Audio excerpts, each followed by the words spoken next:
Coming up on Sports Paws, the Quinnipiac men's ice hockey team heads down to Tempe, Arizona for the Icebreaker tournament. And the women's ice hockey team heads out west to Syracuse to take on the Orange. And Quinnipiac women's soccer continues MAC play against Canisius. All that and more coming up right now on Sports Paws.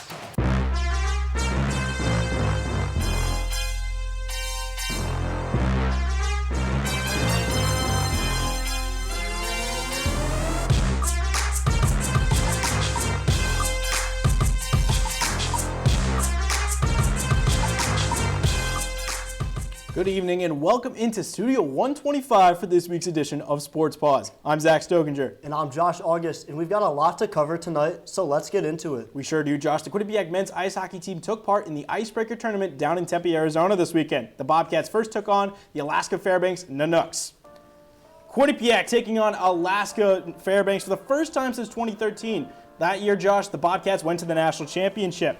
The initial shot here in the first period from Nathan Rickey is going to get deflected by Silverstein, and it's Michael Citra gets the Nanooks in front 1-0 Alaska Fairbanks. That lead would not last as Will Gilson finds Jeremy Wilmer, who finds Ethan Wittenbach, who gets his first collegiate goal. It's 1-1 in the first.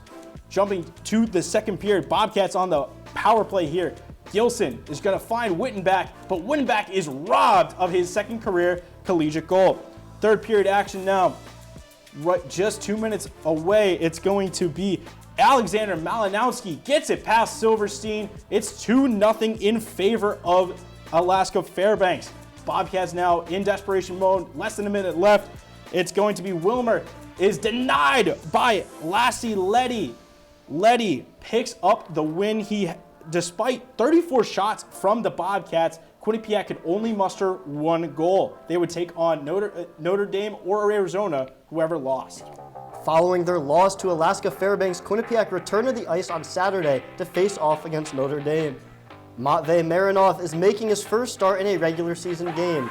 Heading into the first period, Quinnipiac on the power play. Antonin Vero's shot is blocked by Nicholas Kemp. Aaron Schwartz gets the rebound, shoots it off Kemp again, but Vero takes the puck and snipes it through the chaos. He earns his first career goal, putting Quinnipiac up 1-0. Later on in the first, Mason Marcellus and Aaron Schwartz combine for a give and go, and Marcellus flips the puck over Kemp and scores. Heading into the second, Marcus Vidicek steals the puck away, and on the breakaway, he ricochets the puck off the post for his first goal as a Bobcat as Quinnipiac increases their lead to 3-0. The Fighting Irish, though, looking to get back on the board. Paul Fisher passes the puck to Brendan Ali as he tips it to Sunder Mazzotti and brings it back behind Marinov to get Notre Dame on the board. Later on, Gronwald, in a scramble, kicks the puck out to Marcellus, and Marcellus to Chris Pelosi from behind the net as he snipes it. The Bobcats increase their lead to 3 goals. Into the third period, Matthew Lansing bringing the puck down. He slices it to Ethan Wittenbach to put it into the net. Quinnipiac is now up 5-1. Bobcats, though, continuing on their hot streak. Schwartz in front, takes not one, not two, but 3 shots through the defenders to earn the point. Quinnipiac up 6-1. Notre Dame now on the power play. Axel Cumulin snipes it to Mazzotti and tips it over Marinov. The final minutes now, the Bobcats finishing just as they started. Vero bringing it all the way down the ice as Quinnipiac will finish this one off 7-2. Marinov had 23 saves in the win, with 2 Bobcats earning their first career points. Quinnipiac will return home for the first time this season to host the Maine Black Bears on Friday and Saturday. After a weekend record of 1-1, a Bobcat took home a weekly award. First-year forward Ethan Wittenbach secured his first ECAC Rookie of the Week award. The Calgary Flames selection scored Quinnipiac's sole goal in their loss against Alaska Fairbanks and earned a goal and assist in Saturday's win over Notre Dame.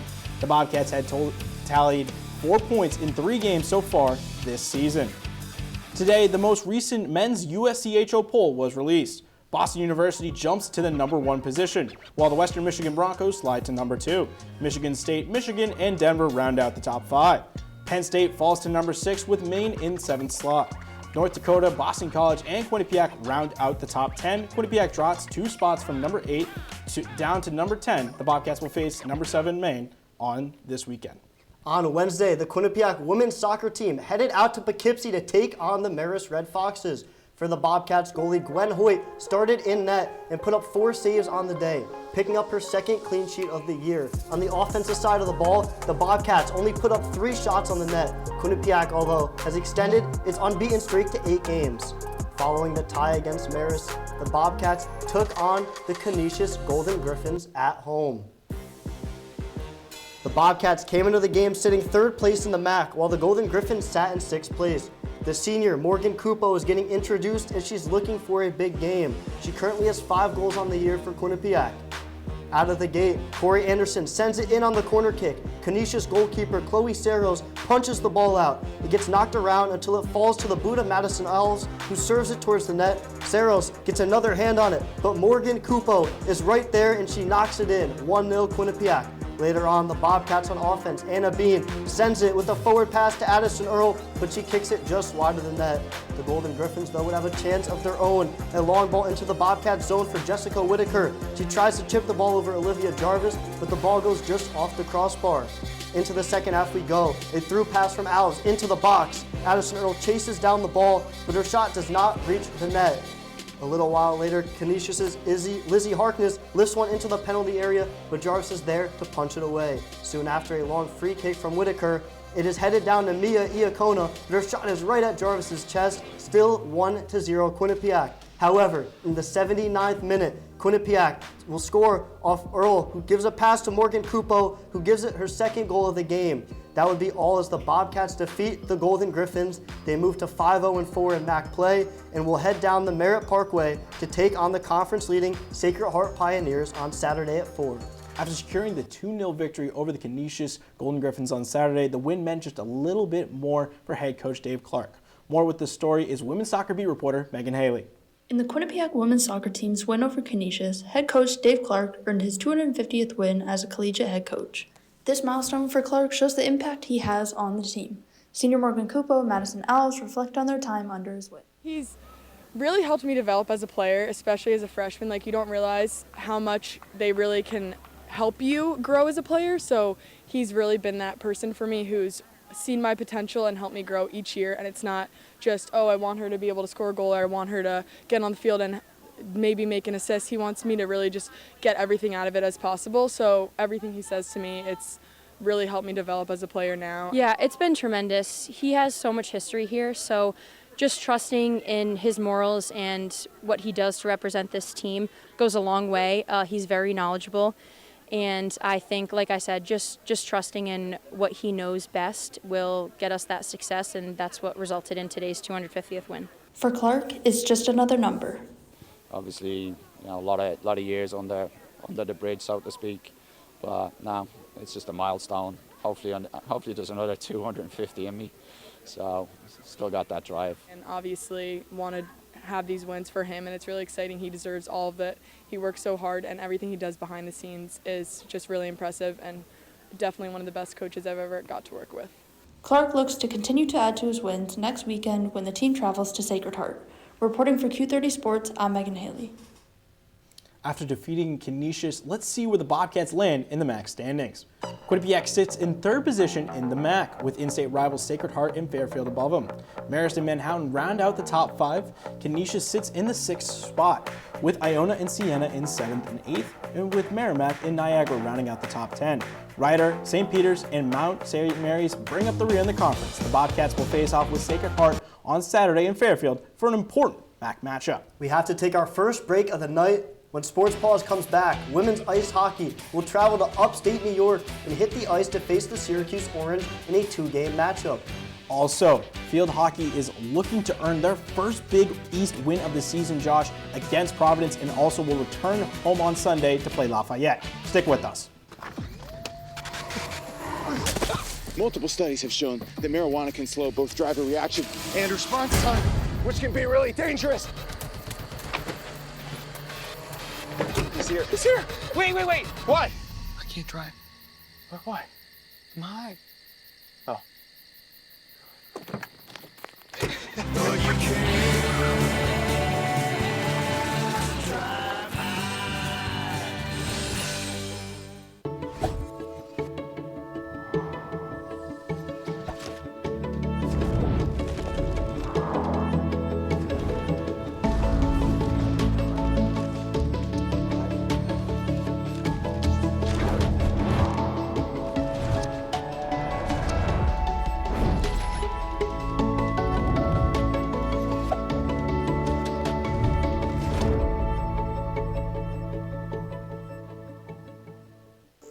As a dad, every day is a challenge.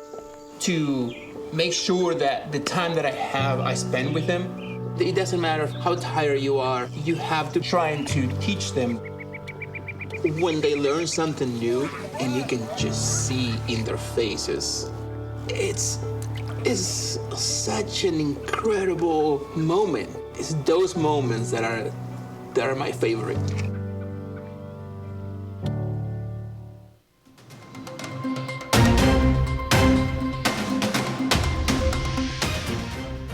Reporting from the Grove for Q30 News. Reporting from the Miller Library for Q30 News. Reporting from the Mount Carmel campus for Q30 News. Reporting on Whitney Ave for Q30 News.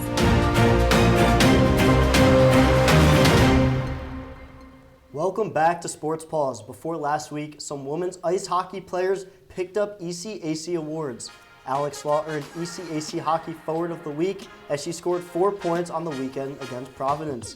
Ainsley DeTavio was named ECAC Defender of the Week as she picked up her first 2 career NCAA goals. Finally, ECAC Hockey Goalie of the Week went to Felicia Frank, who had 39 saves on the weekend. She compounded that with a 5-0 shutout versus Providence on October 4th. Now, Josh, as we mentioned before, the women's ice hockey team headed out to Western New York to take on the Syracuse Orange. This matchup played out last year, and the Bobcats swept the Orange in Hamden. They're hoping for a similar result this time around. The offense will get going early as Ainsley DeTavio finds Kaylin LaMarche in the slot. LaMarche gets the scoring going early. And Josh, we're going to get a replay here. Ainsley DeTavio going down the wing. She finds LaMarche, gets it through the lane. LaMarche gets on the board for her second goal of the year. More to come from her, Josh. On to the second period of play. DeTavio shoots the puck, but she is blocked. As it moves to LaMarche and she rips a shot to the top right corner of the net. Back-to-back goals from the junior as she makes it 2-0 Bobcats. On the replay, the shot gets blocked, and LaMarche perfectly places it in the top corner. The junior is on fire, and that's not all we'll hear from her this weekend. Certainly not, Josh. She's been doing this for the past 3 years. Let's jump into the third period of play. Zoe Ewens finds an open Emerson Jarvis on the other side. Jarvis, the Alberta native, makes the score 3-0, and that would be all from this game. Felicia Frank was dominant again for the Bobcats as she makes 19 saves in the shutout win. DeTavio shows out for a second straight game, 2 assists and a block shot for her in the win. No rest for the Wicked though, Josh, as it's 24 hours later and these teams face off once again.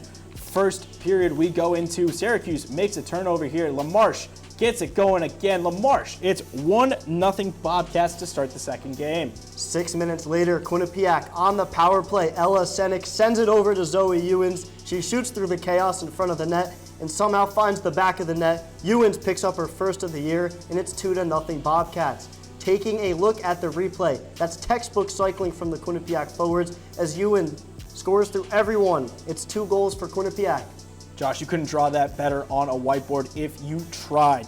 Now let's go to the second period. LaMarche is going to receive a pass on the right wing here. Can't get it in the first try. She can't get it in, but runs Fournette, cleans it up. Fournette gets on the score sheet for the Bobcats. Going to halfway through the second, the Quinnipiac pressure doesn't stop. Emerson Jarvis shoots, and the rebound kicks to Bryn Pryor, and she scores. Her first weekend back from being out, and she makes it 4-0 Quinnipiac. Jumping into the final period of play, Syracuse, though, is going to get on the board here. Emma Ganade gets it from a deflection off Jordan Bluins, and Syracuse drops the deficit.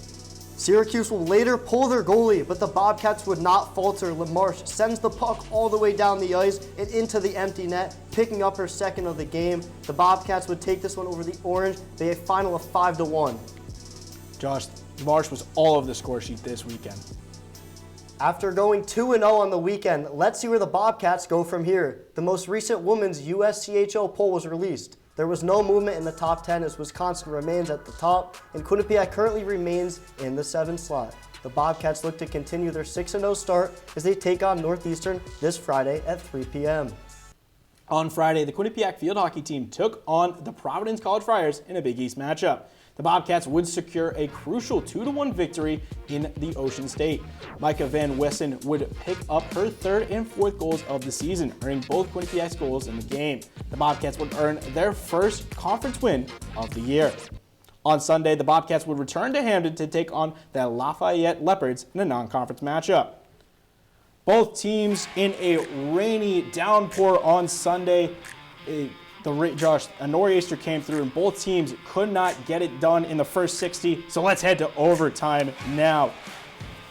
It's going to be huge first miss opportunity there by Leah Pasic of Lafayette. Back down the other end, Joseph Van Wicks finds Pasic, but Christina Torres denies multiple times. Hey, she blocks it with the stick. Torres starting off strong, double overtime now. Huge chance, Torres with the kick save. We move to the shootout now after a penalty was assessed. Francisca Soyas gets it around Rafi Fragnini. It's 1-0 Bobcats. Later, Stella Malinowski gets it past Torres. It's 1-1. Mo Quayle of Quinnipiac breaking in, gets it past Fragnini. 2-0 Bobcats. Leah Good is going to drive the lane, tries to get it past Torres through the 5-hole, but Torres denies. Now we're going to get Lucia Donati, tries to get around Fragnini. She's going to flip it over and tries to score, but the refs deny that one. It remains 2-1 Bobcats in this shootout. It's going to be Maliniski again. She's going to try and take her shot here against Torres, but it goes over the net. Katie Shanahan now for the Bobcats, trying to get a 3-1 lead. Shanahan gets it around Fragnini, backhand, and she scores! 3-1 Bobcats in the shootout. Lena Traden's going to try and keep Lafayette in the game, but the ball goes wide. Bobcats go on to win 1-0 in a shootout. Quinnipiac is now up to 8 wins on the season, Josh, and they will look to win their 9th against Villanova on Friday. After the Bobcats defeat both Providence and Lafayette, let's see where they stand amongst the Big East. Liberty stands firm in the number 1 position, followed by in-state rival UConn at number 2. Old Dominion, Temple, and Villanova round out the top 5. Providence, Quinnipiac, and Georgetown are near the bottom of the Big East standings. Quinnipiac takes on Villanova this week in a vital Big East showdown. On Friday, the Quinnipiac volleyball team took on the Rider Bronx at home, and the Bobcats would end up sweeping the Bronx in straight sets. Outside hitter Yamar Ganesh picked up her 1,000th career NCAA kill in the victory. A great team win for the Bobcats as they stuffed the stat sheet with 6 different Bobcats earning 1 kill and 8 Bobcats recording at least 1 dig. The Bobcats dominated from start to finish as they led as a team with kills in 37-27. With the win, Quinnipiac improves to 4-2 in conference play. Josh, the Bobcats would head up to Jersey City on Saturday to take on the St. Peter's Peacocks. The Bobcats would take down the Peacocks by a score of 3-1. Yarmir Ganesh led the way offensively with 17 kills, with Elena Giacomino right behind her with 16 kills herself. The Bobcats improved to 5-2 in MAC play and will be heading to Loudonville, New York to take on the Siena Saints next weekend.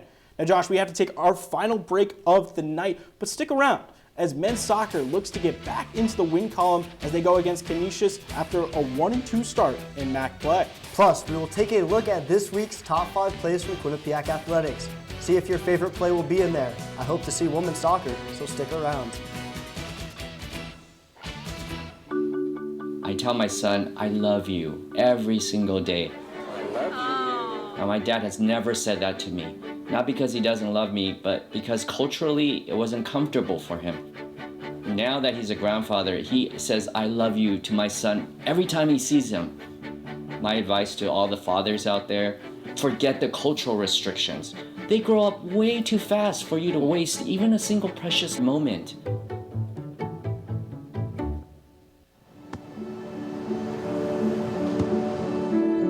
I don't remember how it started. Go to that. Our back and forth. It always came back. Dad! You probably don't remember what you told me, That was perfect. but I heard every word.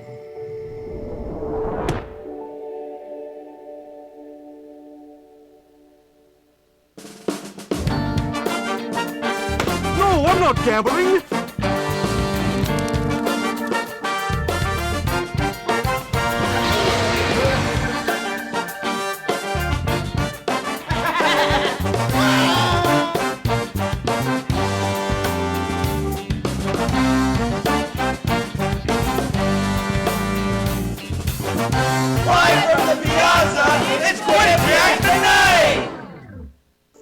As a dad, every day is a challenge. To make sure that the time that I have, I spend with them. It doesn't matter how tired you are, you have to try and to teach them. When they learn something new and you can just see in their faces, it's such an incredible moment. It's those moments that are my favorite. Welcome back to Sports Paws. The Bobcats took a trip up to Buffalo, New York, where they fell 2-1 to the Canisius Golden Griffins. Sivert Rosdalsness buried the only goal for the Bobcats as they fall to 1-3 in MAC play. The Golden Griffins snap a 9-game winless streak against the Bobcats. The MAC Rookie of the Week, Gabriel Leslie, scored the game-winning goal in the 37th minute as Canisius took down Quinnipiac. Let's switch from the field to the tennis court as both Quinnipiac teams took part in the ITA Regional Championships over the weekend. Here with the weekend recap is tennis correspondent Matthew Flaherty. Thanks, guys. I'm out here at the Quinnipiac tennis courts, and both men's and women's teams participated in tournaments this past weekend, where luckily they got to be indoors while I'm out here in the rain. The women's team traveled up to Harvard this past week, where the Bobcats picked up 7 wins on Friday, with Willow Renton leading the way as she won a consolation singles match in a third-set tiebreaker. Also in singles, the Bobcats struggled mightily, but Emily Meng and Isabella Baker won their first matches. Baker won the next match that she participated in, but fell in the next round to a player from Yale. Looking at doubles now, Renton played alongside Caitlin Flower, and they beat the second doubles team from Cornell in main draw 8-5. Renton and Flower qualified for the doubles bracket and made it to the round of 16, but lost to Boston College's doubles pairing of Seren Agar and Alexandria Torre by a final of 8-6. Heading over to the men's team now, they traveled about 20 minutes south to New Haven to participate in the ITA Championships at Yale. The men's team were lucky in 2 places. Number 1, like I said earlier, they got to play indoors, and 2, that they picked up a pair of doubles wins. The duos consisted of Carlos Broncimo and Elias Hawkshaw, along with Finn Burdage and Alessandro Siaka, had impressive wins over Holy Cross and Sacred Heart, respectively. But both doubles pairings lost to duos from Yale University in the round of 64. After they stepped off the court this weekend, both the men's and women's teams have officially concluded their fall season and will look to prepare for the springtime. That's all I have here from the Quinnipiac tennis court. Let's take it over to Spencer Decker to talk about the cross-country teams. Thanks, Matt. Both Quinnipiac cross-country teams were back in action this weekend as they traveled up all the way to New Hampshire for the New England Championships in the city of Hopkinton. Now on the men's side, Alex Saldana, the leader of this last year's team, even as a sophomore, is still leading this team as well. He got a 16th overall finish in the Bobcats team. He led them to a 14th overall finish on the team. Also, Slater Von Stetten got 54th place, followed by Tyler Deme at 107th, and Alessandra Alvarez-Tulo finished 149th place. Now, the women's cross-country team, we know what they're searching for later in the season. It would be a 4th straight MAC championship. They also did very well at the women's cross-country championships. Natalie Crocker, 16th overall at the race. And some of the Bobcats' top finishers did not go in this race. No sign from Rachel St. Germain. Natalie Crocker, 16th overall, followed by Ryan Kelly in 47th and Claire O'Sullivan in 98th place. Now, the Bobcats have a big schedule coming up. They're going up to the Bronx, for the ECAC Championships in the upcoming weekend. That's in preparation for November 1st, where we have the MAC Cross Country Championships. Reporting here on the Canal Trail, I'm Spencer Decker for Q30 Sports. We have a bit of breaking news surrounding a former Bobcats defender. Charles Alexis Legault has been called up from the Chicago Wolves to the Carolina Hurricanes in the NHL. Legault was a draft pick by the Hurricanes a couple years ago and has been playing the Hurricane system for 2 years alongside other former Bobcat Yaniv Peretz. On Thursday, Amari Monroe was selected as a second-team preseason mid-major All-American by the Field of 68. The former MAC Player of the Year led the Bobcats with 18.1 points per game and 9.1 rebounds per game in 32 contests last year. This is Monroe's 3rd preseason award as he heads into his senior year in Hamden. On Saturday, the Quinnipiac rugby team headed down to Annapolis, Maryland to take on the U.S. Naval Academy. The rugby team would secure their 3rd NIRA win on the season, beating the Midshipmen 29-10. Layla Cox led the Bobcats' attack, picking up 2 tries on the day, while Alexa Kirshner earned a penalty kick and went 3 for 4 on conversions. The Bobcats will be back on October 18th to take on Sacred Heart. Speaking of the rugby team, a former star is shining in a new way. Alona Marr was one of 4 international women's rugby players to be honored with a Barbie doll last week as a celebration for International Day of the Girl. Marr, along with fellow international rugby stars Portia Woodman-Wycliffe of New Zealand, Nasira Conde of France, and Ellie Kildoon of Great Britain, were honored with their own dolls to promote body positivity and the continued participation of girls in sports. Following a 28-5 record last year, the women's basketball team started their season off hot as they took care of Holy Cross in a Saturday exhibition game. The Bobcats won Saturday's contest 69-46. This game featured a lot of alumni as the Bobcats celebrated their 50th anniversary. Quinnipiac looks to roll into the season with the preseason momentum as they start the season off Monday, November 3rd at Boston University. After the Bobcats start against the Holy Cross Crusaders, they held a special event for all members of the program, both past and present. Women's basketball beat reporter Brittany Braun-Lieben has more on the team's 50th Carnival celebration following the game. On Saturday, the Quinnipiac Bobcats women's basketball team honored the 50th anniversary of women's basketball. Well, you know what? This is an opportunity to celebrate the shoulders of what the program has been built on for 50 years, so it's wonderful that we've had an incredible turnout. We get to go up and celebrate a little bit, and it's a great event to kick off a series of celebrating 50 years of women's basketball. Alumni were happy to be back and support the program and see old teammates. Getting to see old teammates and friends, and like even Carly, coach's daughter, I think was 5 when we were here, and now she's coaching, so that's Chris. Incredible as our time at Quinnipiac was, the best part about being on this team is coming back to see your teammates and all of their kids and the tradition that we have carried on since we left. Fabbri was excited to see all the alumni and their kids ready to celebrate. Seeing all these kids out here with from my alum and having everybody back, this is just a great way to kick off the season, kick off 50. It was a lovely game for us, but it's great to see all these faces that you don't get to see quite often. So it's awesome. It's really, I'm looking forward to getting caught up with everybody. Bennett spoke about how special it was to see her son experience the Bobcat culture. I think one of the most incredible pieces of this is truly the legacy. When you have, I graduated 2004. It's 2025. I'm here with my son who's 14, watching him play on this court in front of that emblem logo, watching my teammates and their kids play. That could be anywhere. It's amazing that it's here, and that's my favorite part. The Bobcats will continue to build the legacy that's been here for 50 years. Reporting for Q30 Sports, I'm Brittany Braun-Lieben. Zach, with 12 teams taking action this week, there's a plethora of plays to pick from. I know, Josh, it can be so difficult to choose from, but I think we got the best 5 right here. It's time for Top 5.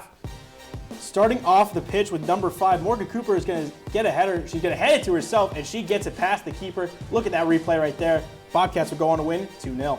Now onto the ice for play 4. Bobcats cause a quick turnover. Kaylin LaMarche gets the pass and fires a rocket of a shot to go top shelf. She makes it 1-0. Now switching over to the field hockey turf in the shootout, Katie Shanahan gets it around Fragmini and fires it in. Look at that replay right there, Josh. Backhander. Bobcats would go on to win the shootout 3-1. Back to the ice for play 2. Here comes Jeremy Wilmer. A no-look pass to Ethan Wittenbach for the one-timer. What a play there as the Bobcats fall 2-1 to the Alaska Fairbanks. And for play number 1, Mason Marcellus behind the net finds us Chris Pelosi. Look at the spinorama, Josh. Pelosi would score there, and they go on to win 7-2. That's all for Sports Paws this week. Be sure to follow Q30 Television and Q30 Sports on X and Instagram to stay up to date on your favorite Quinnipiac sports team scores and news. Thank you to all the producers and everyone who worked hard behind the scenes to make this show come to life. For Josh August, I'm Zach Soginger. Good night, Bobcats.